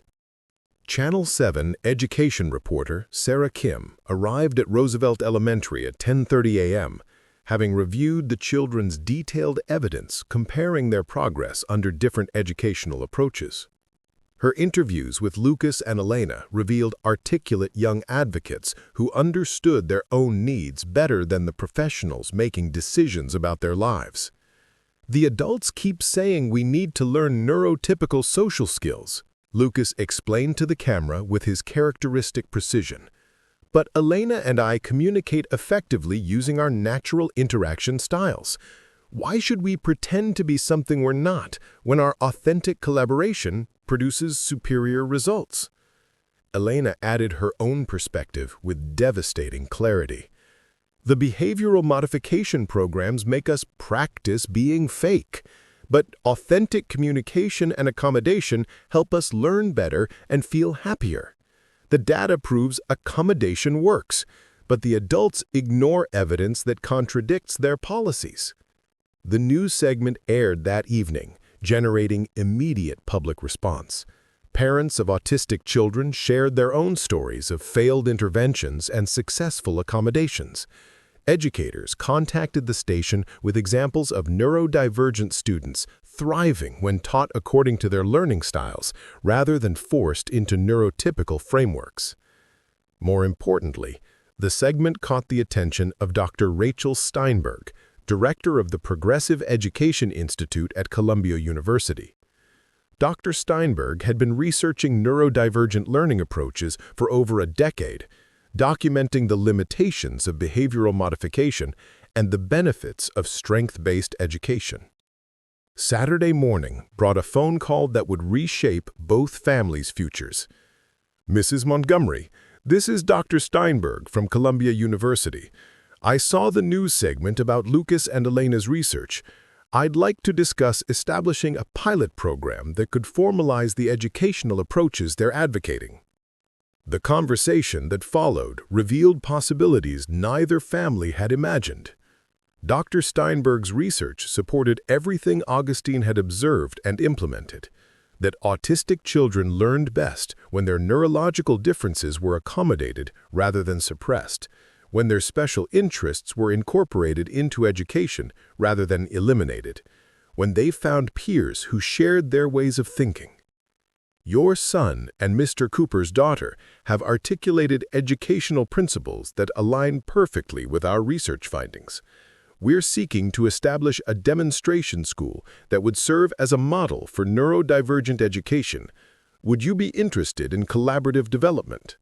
The pilot program Dr. Steinberg proposed would address every concern that had created the current crisis.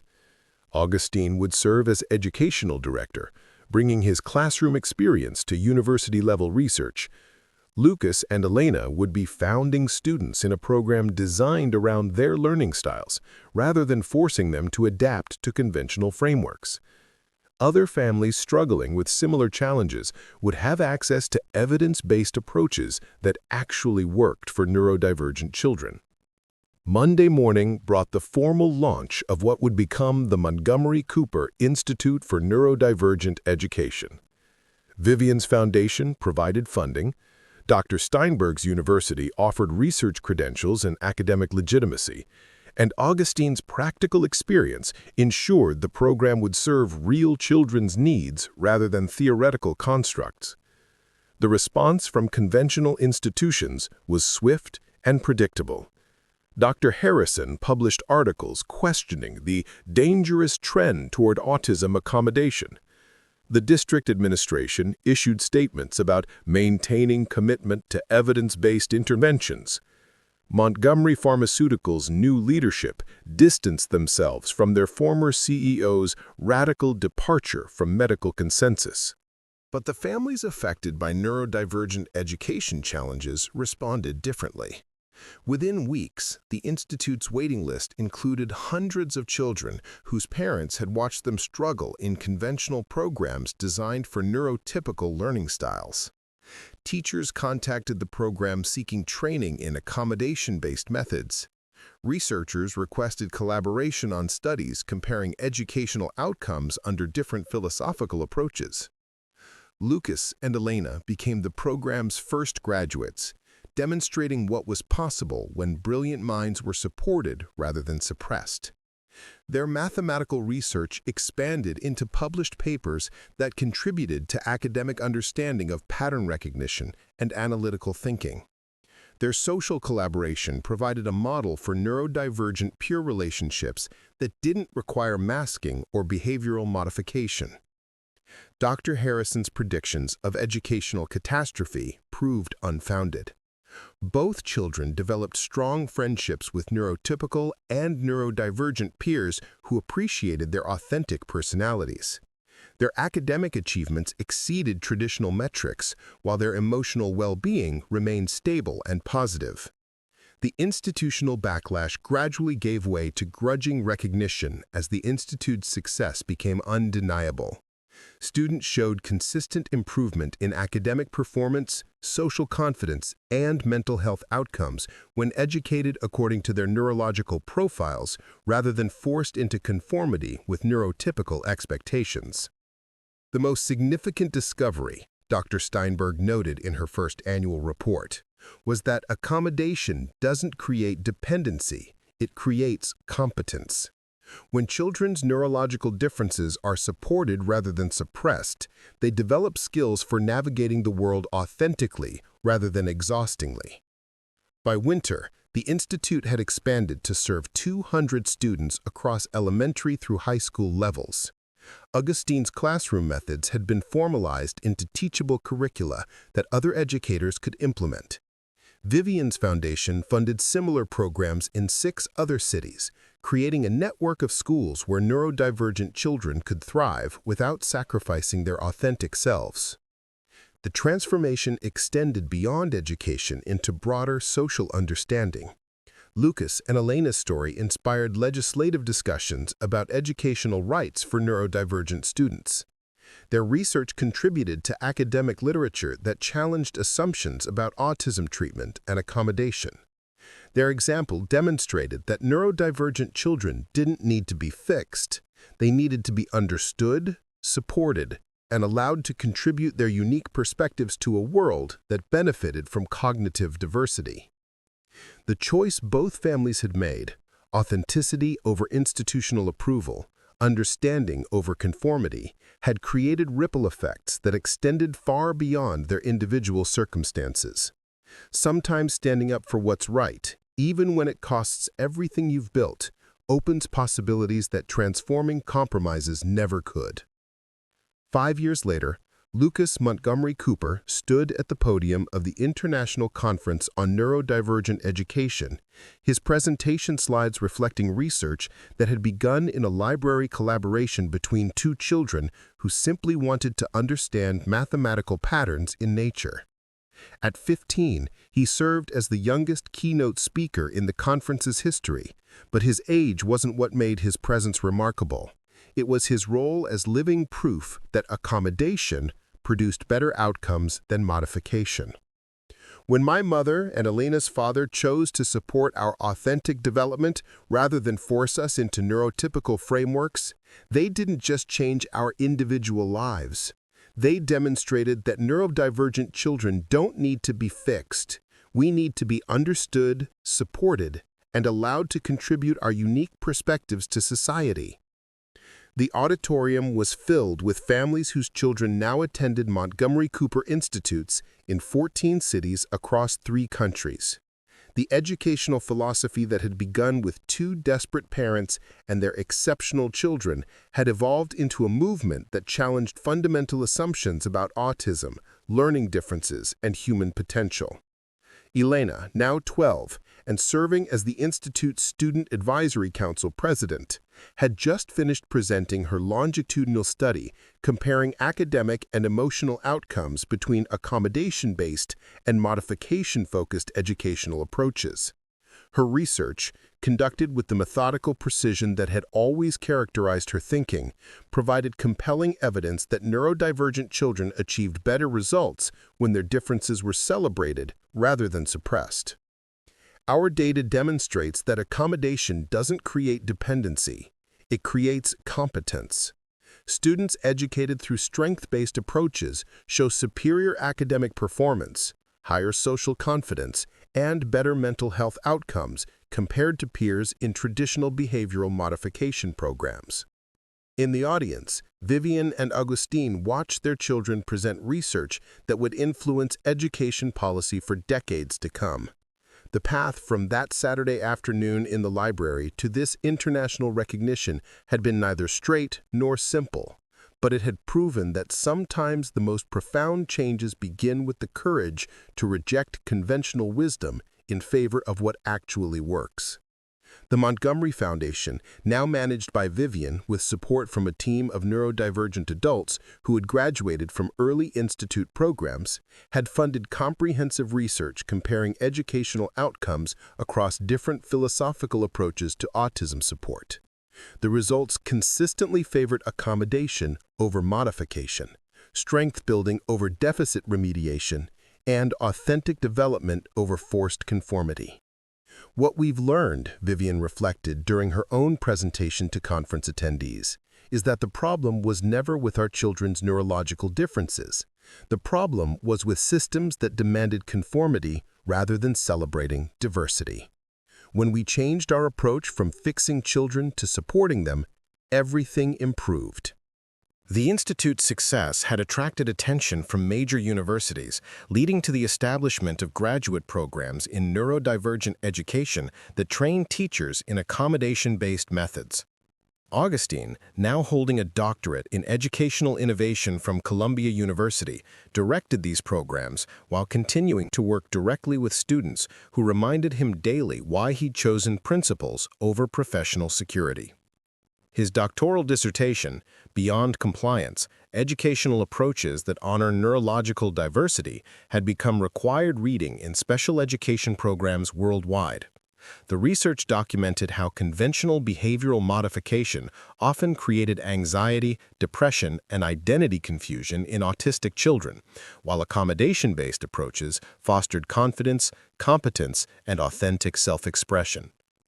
The most significant finding, Agustin explained during his conference workshop on classroom implementation, was that neurodivergent children have always possessed the skills for success.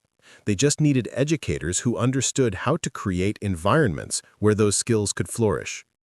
The transformation extended beyond individual children to entire communities. Schools that implemented Montgomery Cooper methodologies reported improvements not just for neurodivergent students, but for all learners who benefited from more flexible, individualized approaches to education. Teachers discovered that accommodation strategies designed for autistic children often helped neurotypical students with different learning styles, creating more inclusive environments for everyone. Dr. Rachel Steinberg, whose initial collaboration had legitimized the Institute's research, now directed the National Center for Neurodivergent Education Policy. Her team worked with legislators to develop educational rights protections that ensured accommodation rather than modification for all students with neurological differences.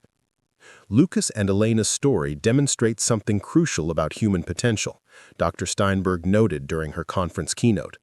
When we stop trying to make children fit predetermined molds and start designing education around how their minds actually work, we discover capabilities that traditional approaches systematically suppress. The Institute's alumni were making their mark across diverse fields, their neurodivergent perspectives contributing to innovations in technology, science, arts, and social advocacy. Many had developed solutions to complex problems that neurotypical approaches had failed to address, proving that cognitive diversity strengthened rather than weakened human achievement. Among the most compelling success stories was the collaborative research partnership between Lucas and Elena, whose friendship had evolved into a professional relationship that combined mathematical analysis with pattern recognition in ways that advanced multiple academic disciplines. Their joint publications on algorithmic thinking and systematic problem-solving had influenced fields from computer science to environmental planning. The conference also featured presentations from former skeptics whose experiences had challenged their initial resistance to accommodation-based approaches. Dr. Margaret Stevens, the district consultant who had once threatened Agustin's career, now acknowledged that her previous methods had been ineffective and potentially harmful. I spent years trying to eliminate autistic behaviors without understanding that those behaviors often represented adaptive strategies and cognitive strengths, she admitted during a panel on professional growth and changing perspectives. Even Dr. Rebecca Harrison had evolved her practice, incorporating strength-based strategies after witnessing the superior outcomes achieved by Montgomery Cooper graduates. Her clinic now offered accommodation consulting alongside traditional therapy, recognizing that different families needed different approaches to support their children's development. The evening gala celebrating the Institute's 5th anniversary brought together families whose lives had been transformed by the recognition that neurodivergent children deserved education designed around their strengths rather than focused on their deficits. The testimonials shared throughout the evening painted a picture of young people who had discovered their potential when given environments that honored their authentic selves. Before finding the Institute, our daughter spent every day fighting to be someone she wasn't, shared Maria Santos, whose child now thrived in the program's high school division. The transformation wasn't in changing her autism, it was in changing how the world responded to her autism. Similar stories filled the evening, each one representing a family who had chosen understanding over conformity, accommodation over modification, and authentic development over forced compliance. The collective impact extended far beyond individual success stories to represent a fundamental shift in how society approached neurological differences. Lucas and Elena closed the evening with a joint presentation about their vision for the future of neurodivergent education. Their proposals included university programs designed specifically for autistic learning styles, research institutes that valued different types of intelligence, and workplace environments that accommodated rather than discriminated against neurological differences. "We're not asking the world to lower its expectations for neurodivergent people," Elena explained to the assembled crowd. "We're asking the world to recognize that our contributions are valuable precisely because we think differently, not despite our differences." Lucas added his characteristic precision to their shared vision. Mathematical analysis of social systems reveals that diversity strengthens rather than weakens collective problem-solving capabilities. Neurodivergent perspectives contribute essential elements to human innovation and understanding that neurotypical approaches alone cannot provide. The standing ovation that followed wasn't just recognition of their individual achievements, but acknowledgement of a movement that had proven that accommodation created strength, that understanding fostered growth, and that celebrating differences produced better outcomes than demanding conformity. As families left the conference that evening, many carried with them hope that had been absent for years, hope that their children could succeed without sacrificing their authentic selves, that education could adapt to serve different kinds of minds, and that neurodivergent young people could contribute their unique gifts to a world that had learned to value cognitive diversity. The story that had begun with a desperate mother's plea and a dedicated teacher's refusal to suppress children's natural abilities had evolved into proof that sometimes the most profound changes start with the simple recognition that different doesn't mean defective. It means valuable in ways that conventional thinking often fails to appreciate. In hotel rooms across the city that night, parents tucked their neurodivergent children into bed with renewed confidence that the world was finally learning to see their extraordinary minds not as problems to be solved, but as gifts to be celebrated and supported. The future looked different now, not because the children had changed, but because society had finally begun to understand what had always been true. Every mind has value. Every perspective contributes something essential, and every child deserves education that honors who they are, rather than demanding they become someone else. Up next, you've got two more standout stories right on your screen. If this one hits the mark, you won't want to pass these up. Just click and check them out. And don't forget to like, subscribe, and turn on the notification bell so you don't miss any upload from us.